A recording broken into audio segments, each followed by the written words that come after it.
Sa natapos na confirmation of charges, malinaw na naipahayag ng prosecution laban sa depensa. So kapag aabot ito sa formal trial, mukhang convicted si dating Pangulong Digong Duterte. Grabe, ano? At handa naman daw siya na sakaling siya makumbik ay sa dahig na siya, sa selda na siya mamamatay. Nakakalungkot lang, isang dating mataas na pinuno ng ating mahal na inang bayan ay ngayon isang taon lang nakakulong sa selda sa dahig. Grabe, ano? Talagang itong kanyang sinasabing crime against humanity, ang kanyang Operation Tukhang laban sa war on drugs na nag-focus lamang sila sa sinasabing to kill and to neutralize. Ang big time na namatay lang naman dito si dating Mayor Espinosa at si Parahinog. Pagkatapos ito, wala nang matabang isda ang namatay.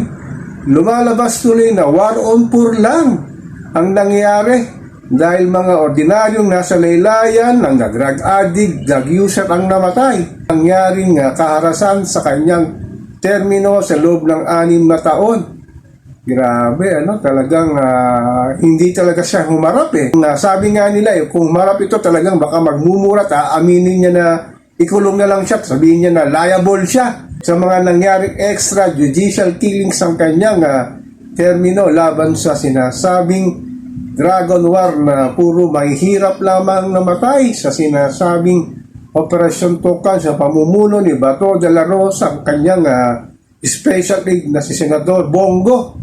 So, ba ang kahinat na nitong si Tatay Digong Duterte? Sabi lang sinasabi namang ilang netizen at political analyst talagang makukumbik itong si Digong Duterte sa linaw na hinilatag ng prosecution laban sa depensa na talagang pinakita talaga yung kanyang pananalita na masyadong maangas, masyadong mayabang na sinasabi niyang patayin ang dapat patayin pag lumaban ng mga wala namang big time drug lord ang namatay na sinasabing pag kanilang kaalyado talaga hindi ito huhulihin.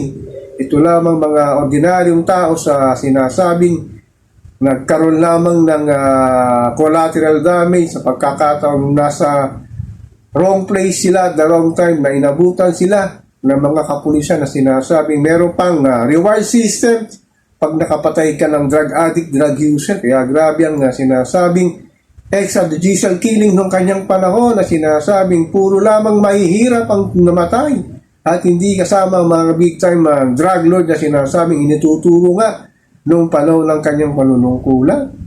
So talagang masyadong nakakalungkot lang sa nangyari ito sa ating mahal na inang bayan na hanggang ngayon talaga hindi pa rin masawata ang sinasabing illegal na droga.